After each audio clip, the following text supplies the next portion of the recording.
Okay, great. Well, I think we'll get started there, and I'm sure a lot more people will continue to filter through. I'm Oliver Hannay. I'm the managing editor here at VoxDev. For those of you who haven't come across VoxDev before, we're a website that covers the latest economic research in a way that's hopefully more accessible and relevant to policymakers.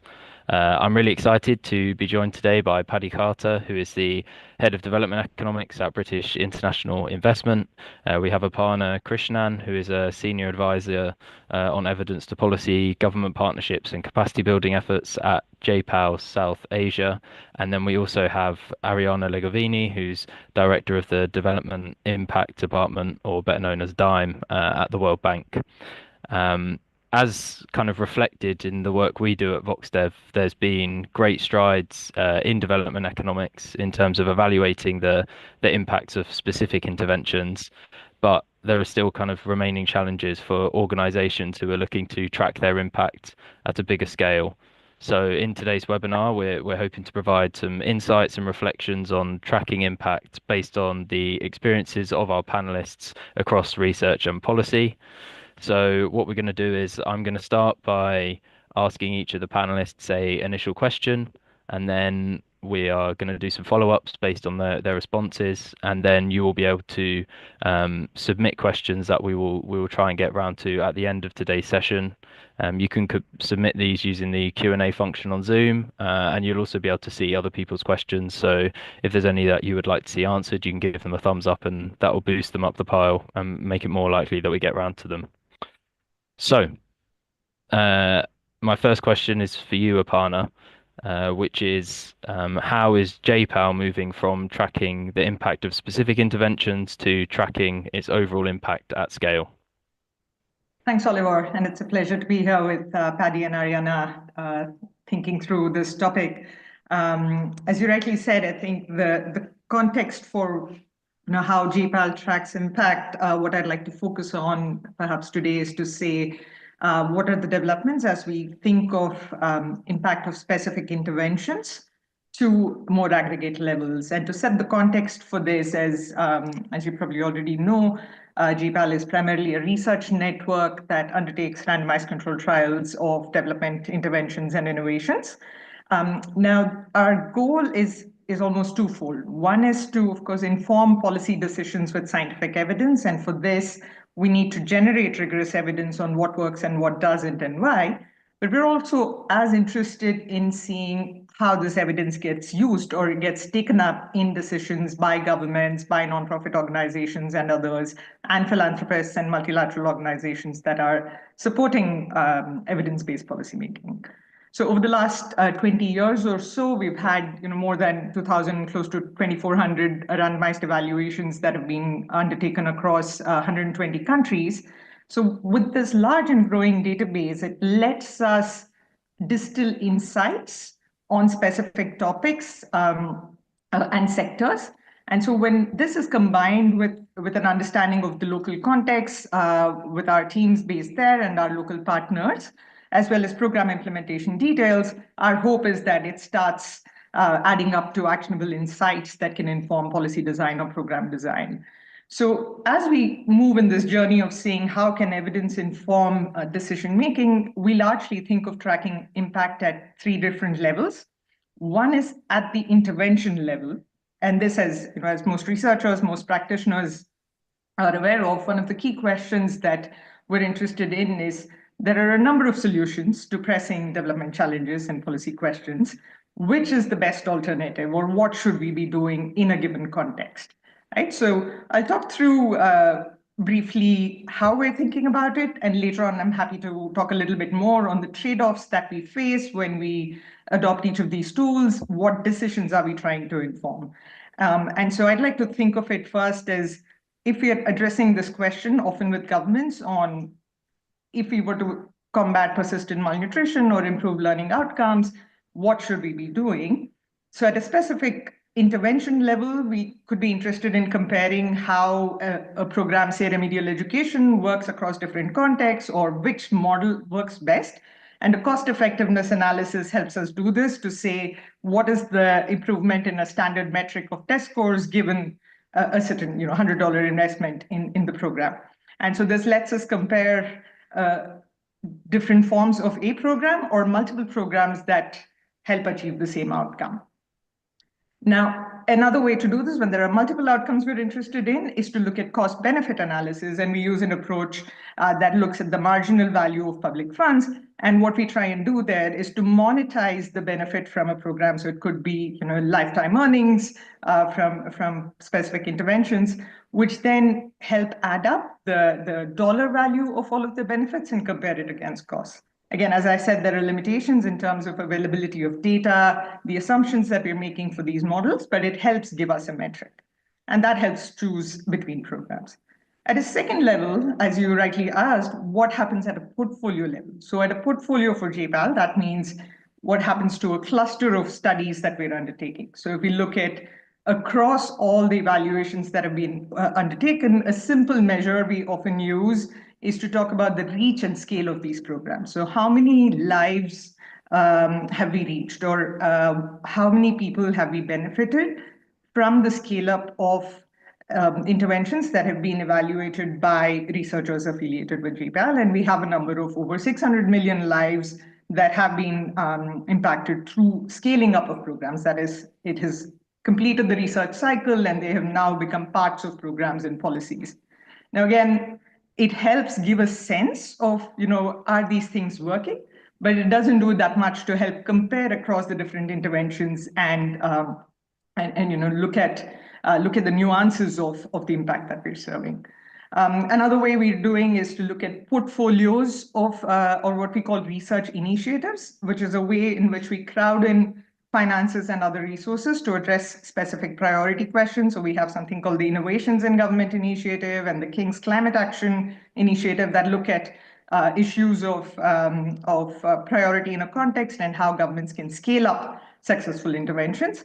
And the ways in which we adopt the social rate of return funders that we work with help estimate these returns for our Innovations in Government Initiative. For example, it's been estimated that it's at least 3 times as cost effective as direct cash transfers. How do we do? And then we're doing something similar for our climate action initiatives, is to try and estimate what's the return. And how do we do this?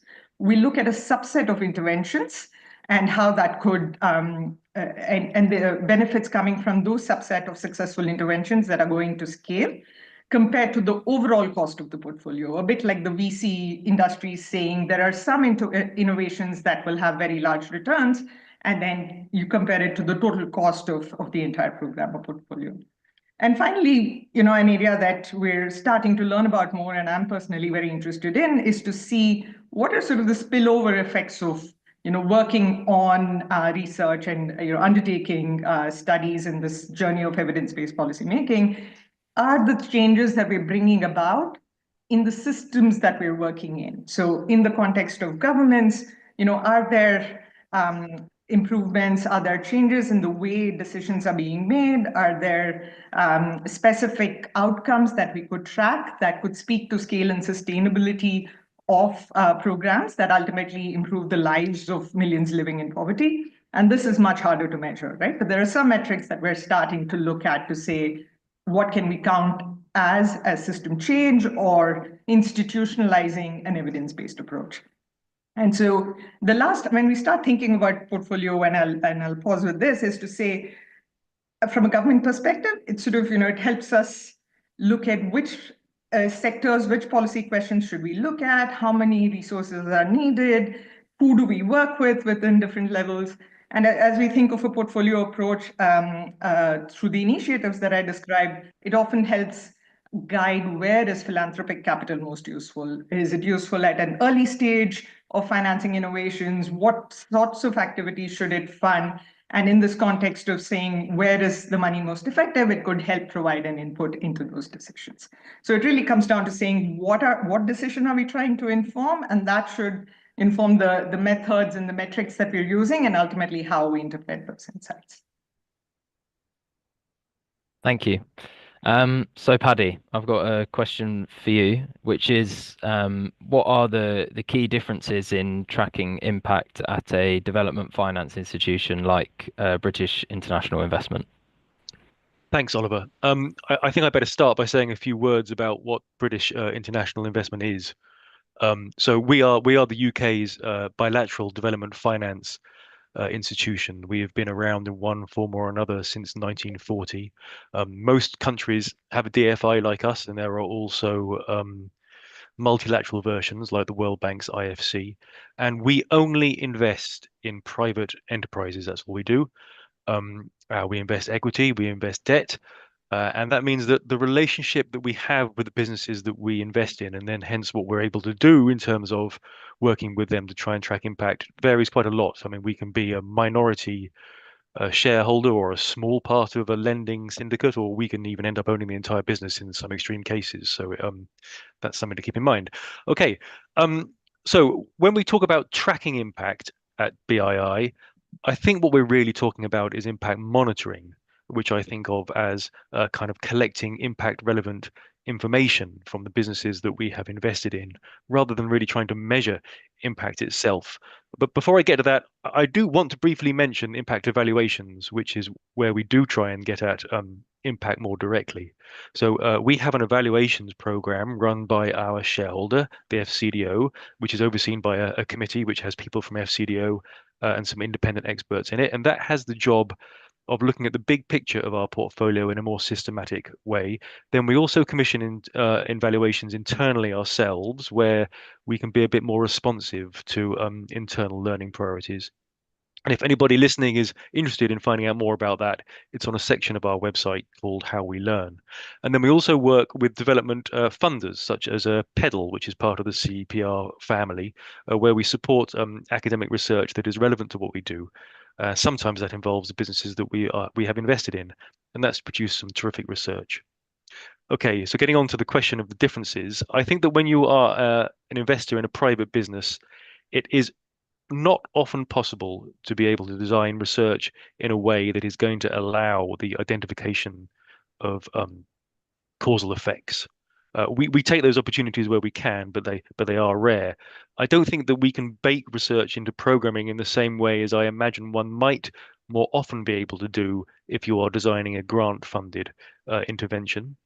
But even if we cannot always investigate impact in the full sense of, estimating the difference between what happens when we've done something and the unobserved counterfactual, there is still a great deal that can be learned by digging into the details of what a business does, who it employs, who's in its supply chain, who it sells to, at what prices, and so forth.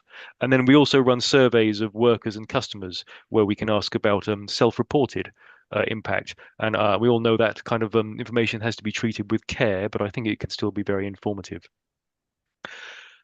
But right, on to impact monitoring. So if you're trying to track impact, across a portfolio of thousands of investments, you're inevitably going to be relying on information that businesses report to us. We're only ever going to have limited resources to conduct evaluations. We have to use those resources selectively. And we want to track the impact of our investments so we can learn and we can improve our investment strategies. Every investment that we make has a monitoring plan defined at the beginning, and every year we send out monitoring questionnaires. And we use some of this information for public impact reporting purposes, but really our focus is on internal learning and portfolio management. And here we're monitoring outputs, we're not monitoring impact. The impact that we want from an investment in, let's say, power generation, the impact of that is dispersed across thousands of firms and businesses and households that use the power, and we can't track that. We can track how many megawatt hours a generator has dispatched. So for each investment, we pick metrics that allow us to observe the extent to which the business is doing what we intended it to do. These annual surveys contain somewhere between 100 and 150 questions, although some investees will receive fewer, and any one investee may only answer a kind of relevant subset of these questions. And an awful lot of these questions are about things like environmental and social indicators or data about business integrity or governance, which might not be what first comes to mind when you think of impact, but it's a big part of what we do and it's very important for us to stay on top of. Impact monitoring is how we discover there is something going on at an individual investment that we need to understand. So what we discover can be a trigger for further investigation. And then when we are able to collect all these impact metrics and look across all the investments that we have, we can start to pick up patterns that help us to understand um, where we seem to be getting more or less of what we want, and then we can look at that alongside the financial risks and the financial returns that we are making, because we want to try and construct a portfolio that maximizes our impact while staying within the financial parameters that we are set by our shareholder. So depending on who you speak to, DFIs like us are either collecting not nearly enough information about the impact that we have, or we're collecting far too much and placing too much of a burden on the businesses that we've invested in that have very stretched resources. And it's hard to get that balance right. There is a low tolerance in the business world for spending time and money on things that aren't seen as useful to the business. And that can create challenges for us when it comes to collecting impact information for the sake of accountability that isn't directly useful for the business that we've invested in for its own purposes, which perhaps I can come back to, but I'm going to stop there.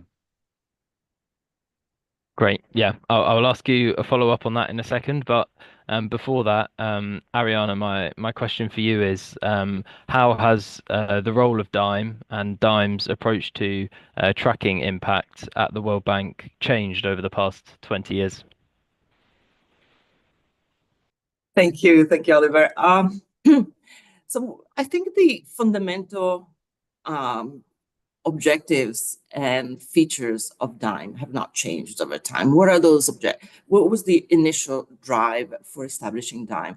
It was conducting real science, so introducing field experiments into the normal business of doing World Bank projects.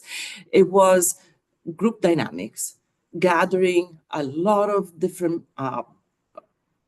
ministries and policy areas, people that could come together and actually work with researchers as a group and understand what was the learning that we needed to do to advance that sector, or that kind of intervention, and that we're still doing. And thirdly, it was a cogeneration model.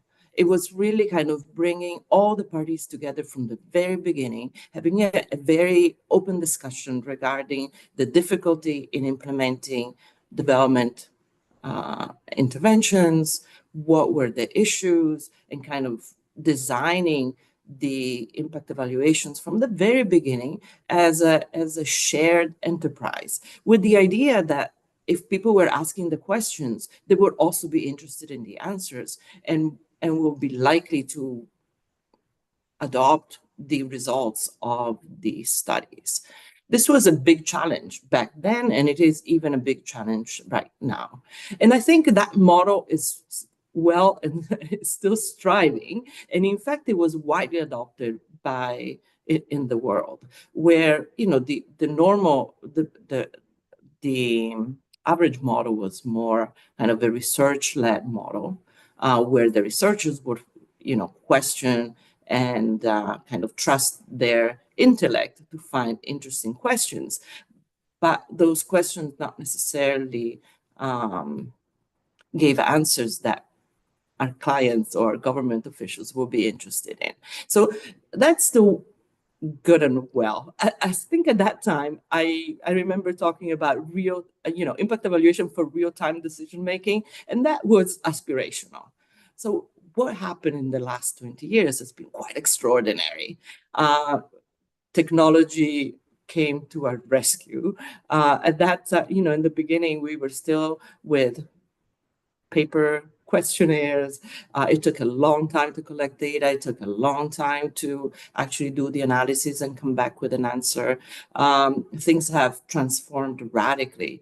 And so our interest was always and fundamentally policy influence. And to be influential, we also needed to be credible. And so we invested a lot kind of in a lab model and transition from what I call the micro-entrepreneurial model for research into a firm model for research. A production function for research that takes advantage of specialization and organization in the delivery of large research programs, multi-country, with multiple questions, and coming together as a faculty and a group of people working together towards getting big, important answers to big, important questions. And so we established, for example, Dime Analytics, that specializes in data collection and data analysis. But now today, things have changed at rapid speed with, the development of mobile and digital data, the availability of amazing technical resources for doing much more and much faster. And so we established two new teams, one which is focused on behavioral insights, and the other one on artificial intelligence. And today our model is quite different. First, we're kind of integrating AI, behavioral science, and randomized control trials to give us a completely different toolkit to design, test, and scale interventions, and that are much more effective and responsive to local needs, especially in data scarce environments. AI helps us to move much faster and also smarter, and behavioral science ensures that we stay grounded in human behavior. These tools have allowed us to move in spaces that were impossible to move into before. And so I just like to give any one example to explain why this is so transformational. I guess the one example that I want to use is Zero Hunger AI. Currently, we are developing a tool that has much greater efficiency in predicting the probability of crisis at a very granular level in the world. This allows us to take advantage of the evidence that randomized control trials that clearly show that giving people and communities help before a crisis, just before a crisis, is much more effective than giving support just after a crisis. And so the question is, can we become much better at identifying where the crisis will be and intervene early?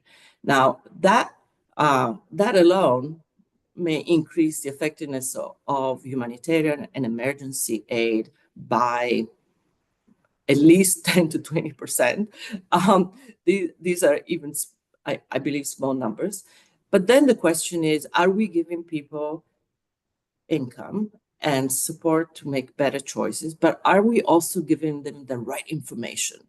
And so one of the things that we find, for example, in Haiti is by, just announcing evacuation messages, those messages are not effective. And so we use our behavioral insights team to actually transform those messages into something that is communicative, both of the need to evacuate as well as the risks attached of not doing so, and in a very visual manner, and so forth and so on. So kind of merging these different tools, even I guess an example that is even more integrated is the example on violence. So we have been working to develop local large language models in Nigeria to be able to detect hate speech in social media. Within that context, we find the hate speech is highly correlated with actual outbursts of violence on the ground. And in fact, if you look at the dynamics of hate speech on social media and how it develops, you can actually identify perhaps a causal effect. And so we intervene by first detecting that hate speech and then introducing randomized controlled trials to test different ways of intervening at the level of these networks in social media. By targeting the producers of hate speech and their network with behavioral interventions using local influencers, we're actually able to see a reduction, a 20% reduction in the divulgation of hate speech. Now, I'm drawing these examples really to show the power of how we can go from using AI models to introducing change at the system level, at the scale of a country, or at the scale, in the case of food security, at the scale of the world.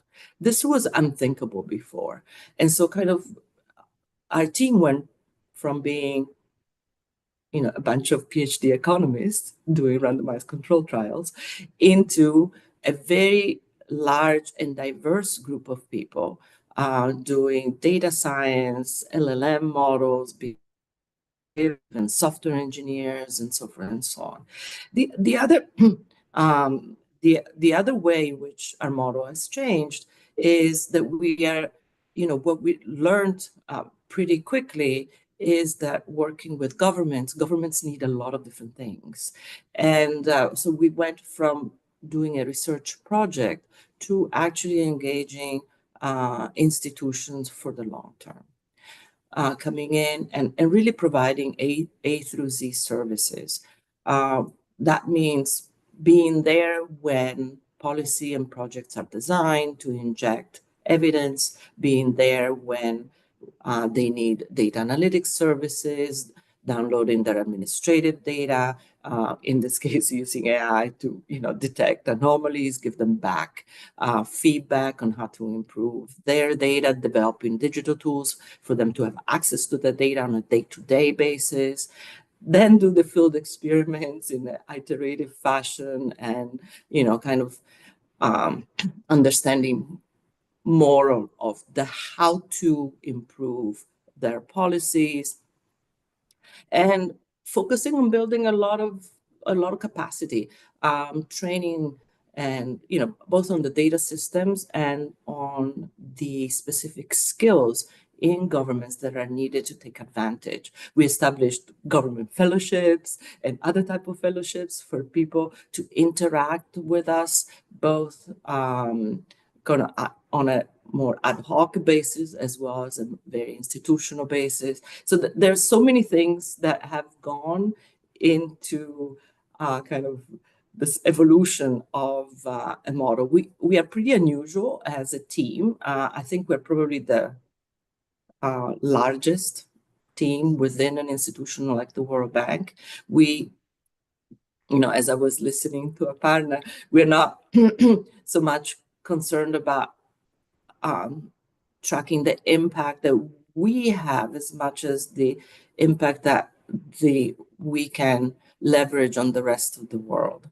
And so today, we develop a new program called LEADS, Learn, Adapt, and Scale, on the realization that a lot of the research that has been developed by ourselves, JPAL, and others has had an impact. But that impact can be actually magnified. And how can it be magnified? It can be magnified by bringing the news to so many more of our clients. So the reason why we are so unusual is because we hold both financial and knowledge levers.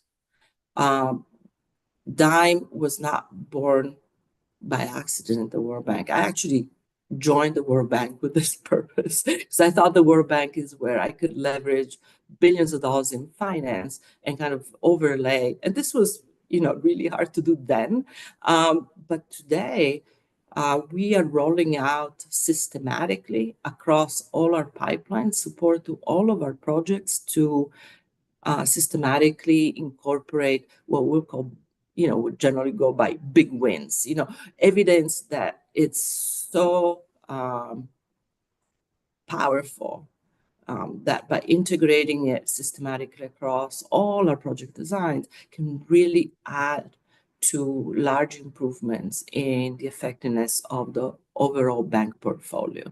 And because the bank portfolio is really the portfolio of activities across all of government functions, we hope that that will have, continuous repercussions on not only the World Bank portfolio, but also the portfolio of programs across all of government functions. So this is really exciting. It's a very important moment in history where we really have an opportunity to make true to our commitments to improving the lives of people all over the world, improving policies, and so forth and so on. Thank you.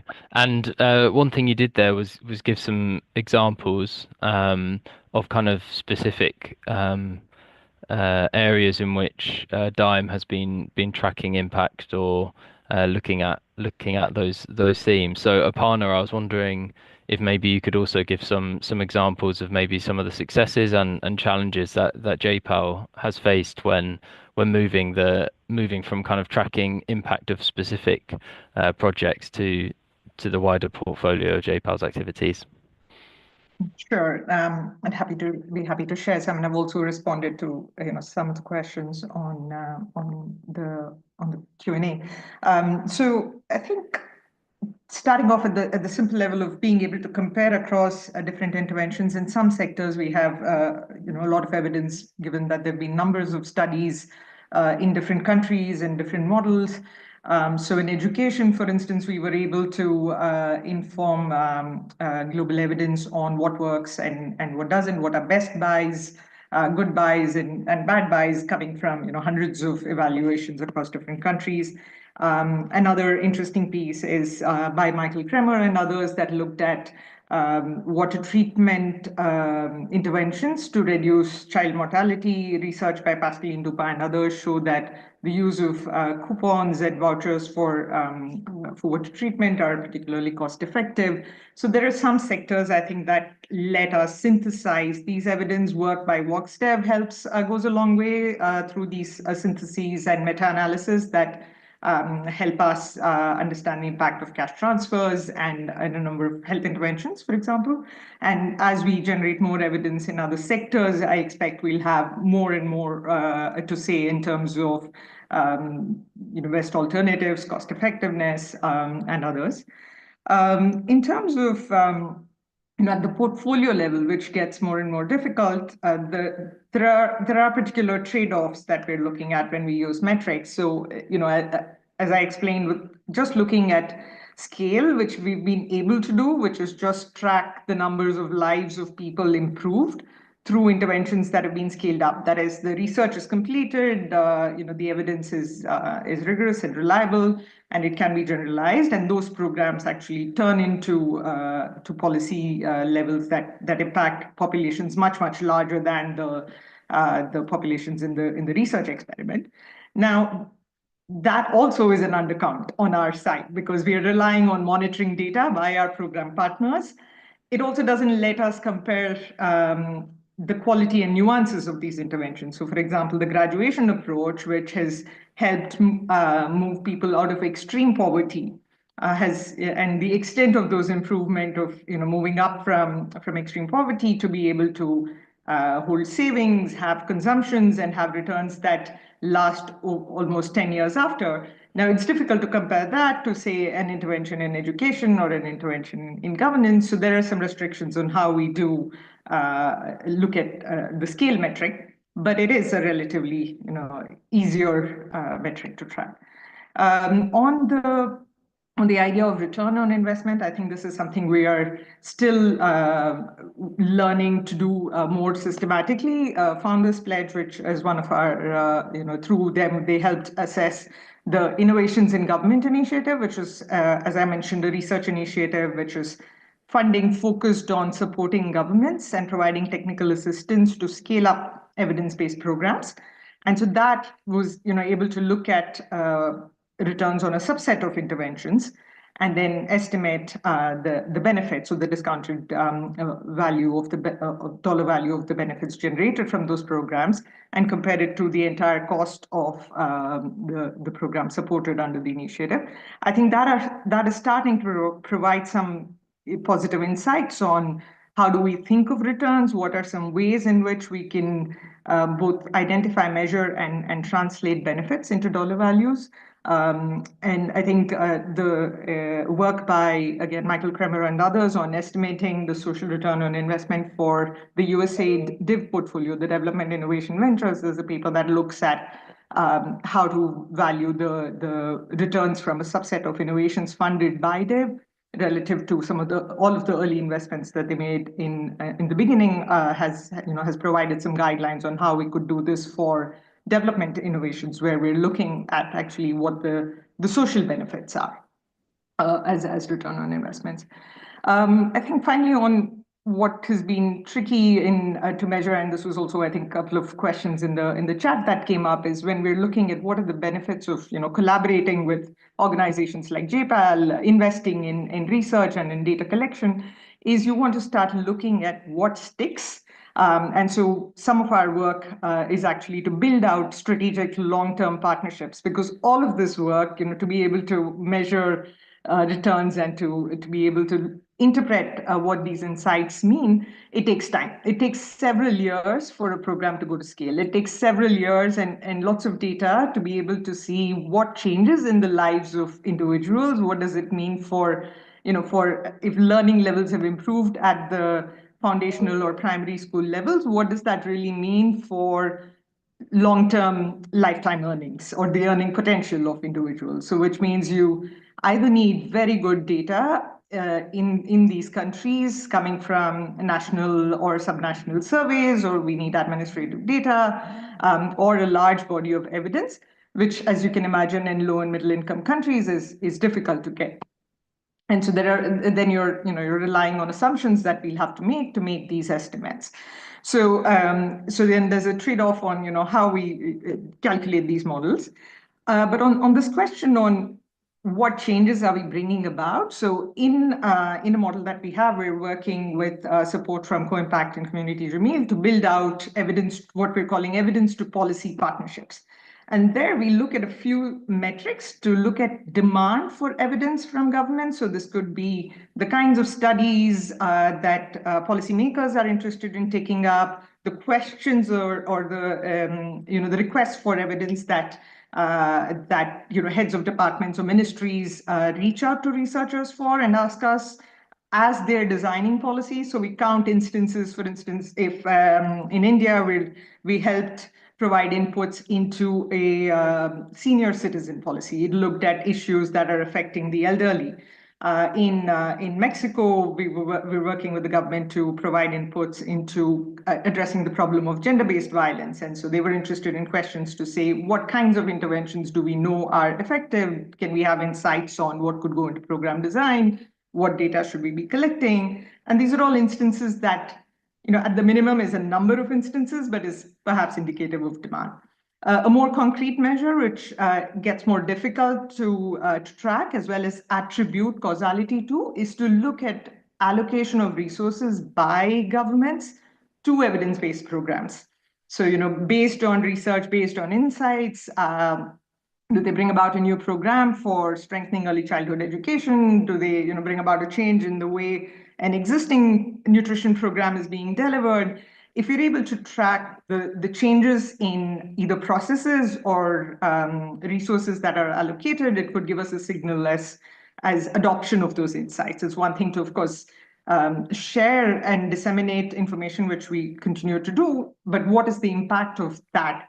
And we can systematically track that over time, and often it's not sequential. You complete studies, you share insights, several other things have to fall into place in the policy window for that to turn into policy action. So it often requires us tracking these things over time, tracking policies, tracking budgets. And then, of course, we're never, it's difficult to say it is because of this one study or a set of studies. It could be multiple forces that come in, but at least it gives you a direction. And I think it also helps to the point I think someone asked on, do we do needs assessments? What are the evidence gaps that are remaining? And so a combination of the demand from policymakers plus the actions taken help us address the questions to say, do we have enough evidence to address the questions in this one sector? What more needs to be done? Could we use existing evidence and could we replicate it in a new context? And we're starting to see promising signs of that, especially in our government partnerships, which tend to be these broad-based long-term partnerships, where in India, again, we've looked at an example to improve improve gender attitudes among adolescent children in schools. That was tested in one state.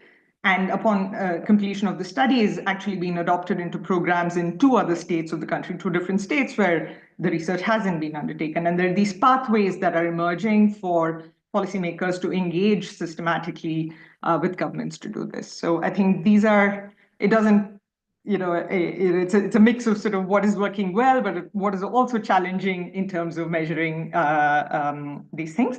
But I think the way forward is to just do more and more of research and data collection, not just the impact evaluations, which give us attribution and causality, and you can do that for a subset, but also invest in data systems and surveys that help us get more information on outcomes and the process in general. Thanks. So Paddy, I had a follow-up for you, which is kind of on a theme that you hinted at when you were speaking, but about kind of why bother tracking impact? What's the purpose of doing all of this work to track impact?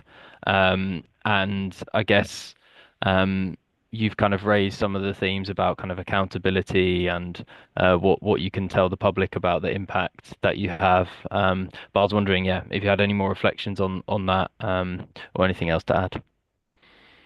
Yeah, thanks, Oliver. Yeah, so I think I've talked a bit about learning already. I haven't really given any examples of what I mean by that. So, for instance, maybe from some of the work that JPAL has done, we might learn about the importance of more flexible terms for an SME lender. Maybe you have more of an impact on firm growth if you're investing more flexible types of credit, and then we can take that knowledge back and we can we can try and find lenders to invest in who are offering more flexible terms to their borrowers. So there can be quite a neat, like, tight loop between like what we learn and then what we go out and look for in a world where we make investments.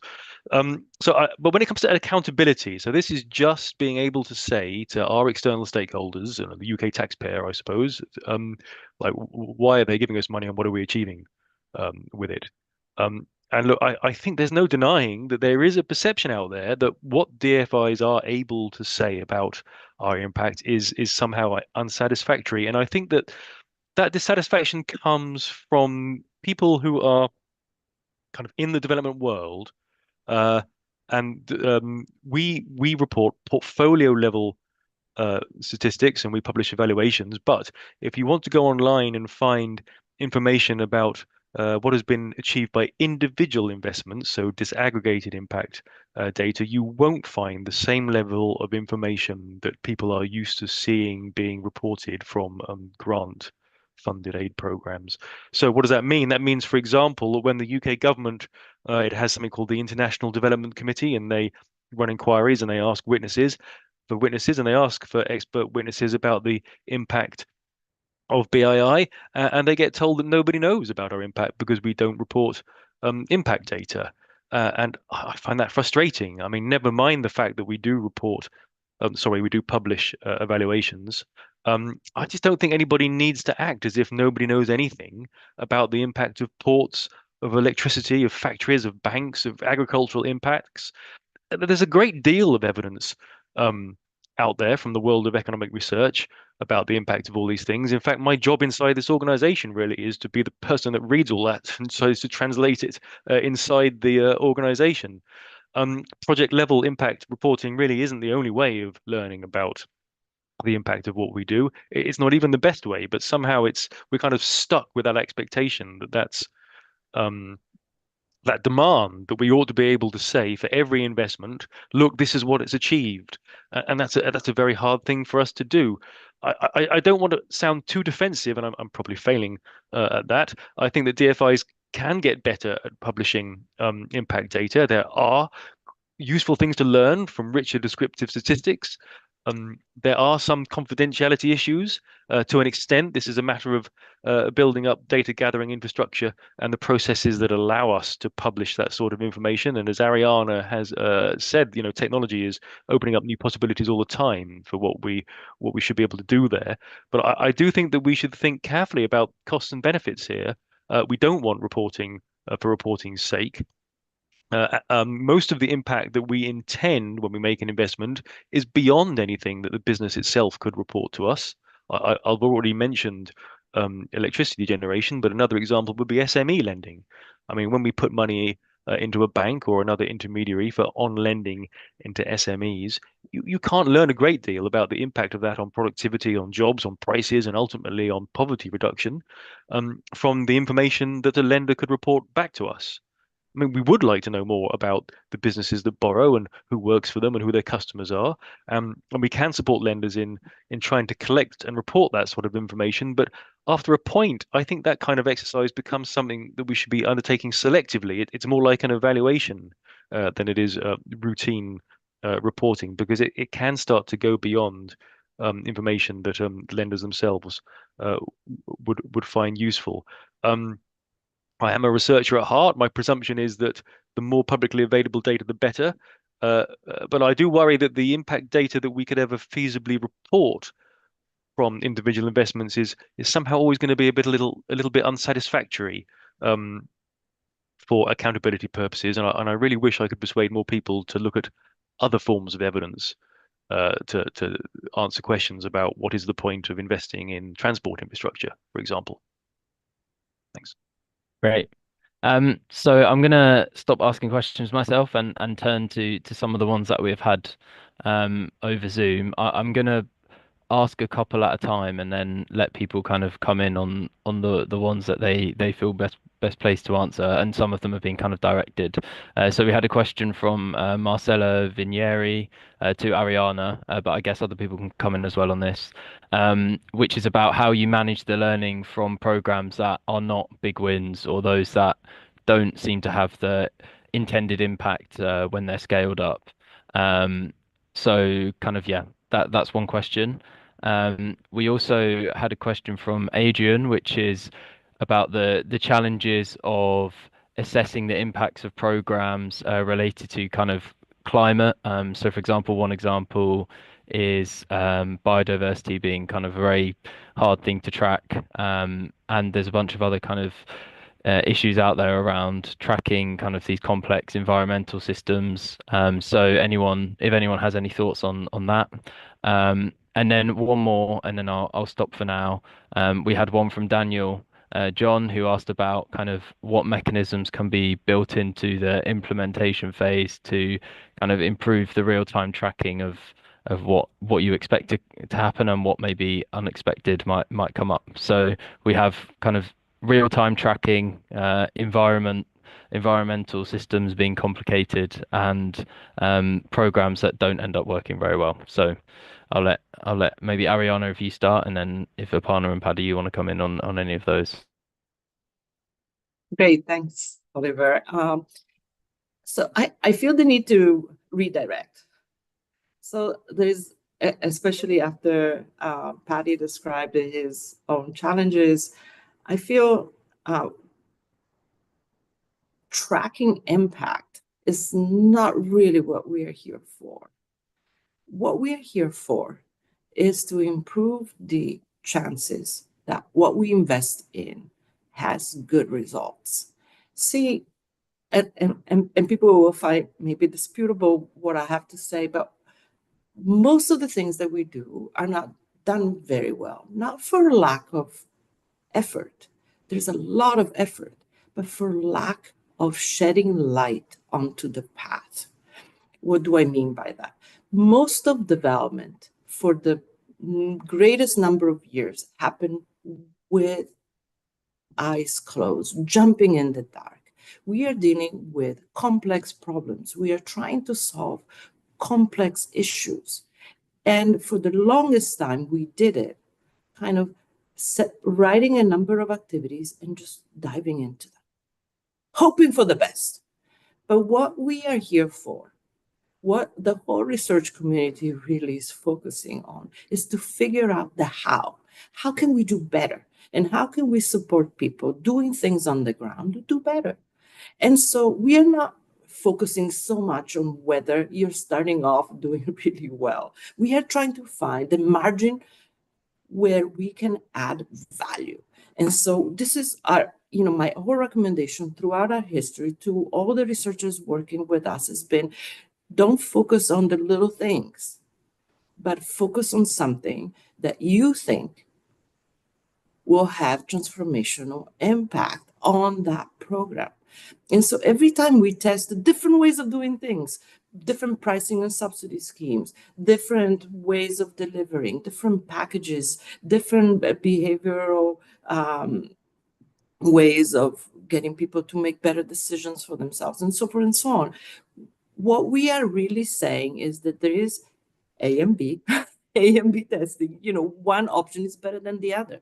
So I never found a project that could not be improved by testing better ways of getting it done. And there's so many different ways of getting better. And one way is what we discussed earlier, which is to actually have better data, better digital tools, better management tools, better ways of assigning tasks, greater specialization in the systems. So when we are looking at transforming the health system or transforming the education system, today, we're looking at it in a very different way than we might have looked at it 10 years ago. So, when we have 800 million people in Africa and 300 million people in India who are functionally illiterate, the question is, I don't have time to fix the whole education system, but I do know ways through mobile education that I could actually affect this by next year.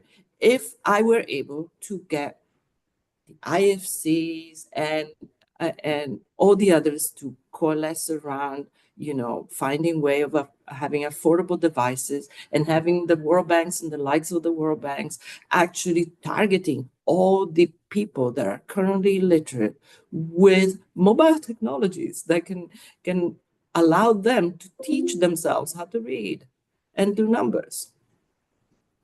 So the issue here, I don't think, is whether there are programs that don't work, is to actually, elicit enough action and support towards making it possible for us to improve the way we do things. Don't give ourselves, just kind of stop with the status quo. Be a little more courageous and actually take on ways of doing things that we know can be transformative of the way we do business, empowering people to do good for themselves. One. on the issues of climate, again, I don't really like this kind of hang-ups on methodology. But I do like to ensure that the answers that we provide are actionable. And for answers to be actionable, they have to be credible. They have to be able to establish, make a very good case for cause-effect relationships. And here again, the question of how, not so much of whether, it's not the what, it's the how that. And in climate and in biodiversity, just like in transport. We have invested in transport for the last 10 years, and it's amazing how much learning can be done, both system-wide using, throwing a lot of data and a lot of analytical power around that data, and randomized control experiment around that infrastructure to understand how to take advantage, for example, of the fact that there are people working on construction and that those people can be trained and provided, the best opportunities for jobs during the construction and after it. But we are never focusing on that.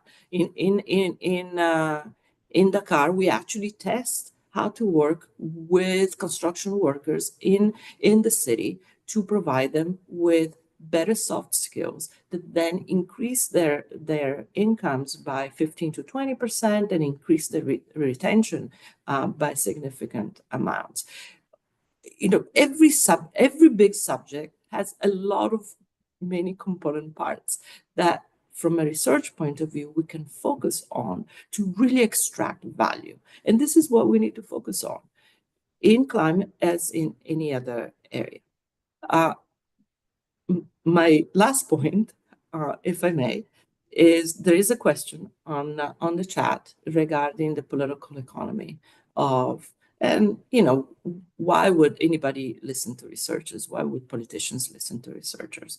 So we actually invested in a new tool for evidence synthesis, which is an advanced Gen AI tool with a backend of structured data from all scientific studies on the impact of interventions on outcomes, which we are going to be providing, free of charge and open source to the world. How do I think about evidence and politics? Is kind of creating a new set of a new world in terms of accountability. So, the question is, do I provide the information just to the policymakers, or do I provide information to a whole system, to the pressure groups and civic organizations? Do I provide the information at so many different levels, so that then we create a very different accountability system in terms of policy that works and policy that should be implemented? And do we provide it in a way that is accessible, that is, in your natural language, that it's not too technical, that can be accessed by everyone, and create a new way of and a new dynamic in the political environment. I always said, evidence doesn't change, that may not change your political needs, but it definitely attaches a different price tag to those decisions. Once you know that you're taking a decision that is actually killing 10,000 children, you're going to think again. There is no way you're not going to think again. And once we can provide that information in a way that is very public, again, if you are not interested in thinking again, someone else will, and will put pressure and will take votes out from your elections. There are dynamics that we need to be aware of. We cannot, not a single researcher can make all the effort to get the evidence adopted, but system-wide, we can work together to change the dynamic. And if I may, one more thing. So private sector, we're very excited to have the IFC join us in Lomé, Togo this May on our Leads workshop. And so we're going to work with private sector investments as well. I would say the private sector started it all. People talk about health and how it established the standard for RCTs, but actually it's the banking system and the credit card business. In 2008, Capital One alone did 18,000 experiments on their client base. 18,000 in 2008. That's the only number I know. But just to give you a sense of the level of experimentations, private sector, private corporations are doing experimentation in and out. So if you think the private sector doesn't have time to do this, actually they are the biggest investors. Amazon spends $800 million a year on data analytics. Way more than any budget I've ever seen, in dime. And so the question is not whether the private sector is interested or not, is does it go towards their bottom line? And the answer is yes. Experimentation is actually the greatest dividers between the corporations that are succeeding and the firms that are not. And so think again, we can actually support private sector investment in a very proactive way, allowing them not only the ability to succeed, but also kind of then investigate the impact they have on the supply chains of important sectors that we are interested in improving all over the world. Thank you very much. Thanks. You covered a lot of the questions there. Paddy and Aparna, I'll give you both a chance maybe to come in if there's anything that you'd like to add on the questions I raised or any others you've seen in the chat.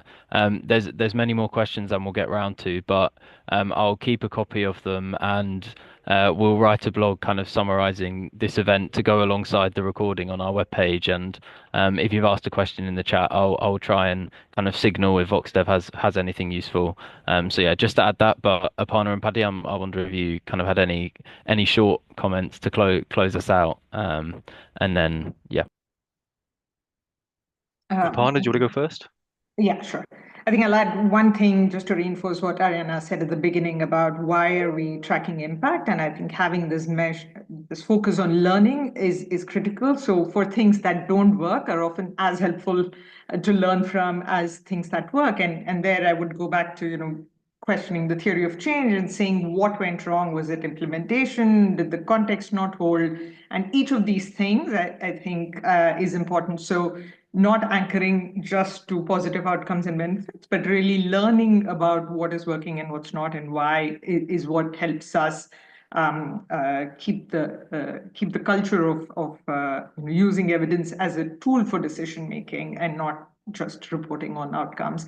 And finally, I think in this context where there are questions on effectiveness of aid, effectiveness of development interventions, in countries where we've been working for several years, the more evidence we're able to generate, demonstrate impacts, it makes a case for governments themselves in LMICs to invest in capacity to absorb evidence better. And I think so that is the context in which this combination of generating evidence, disseminating insights, and working with governments to build capacity to understand how to interpret and use evidence becomes critical.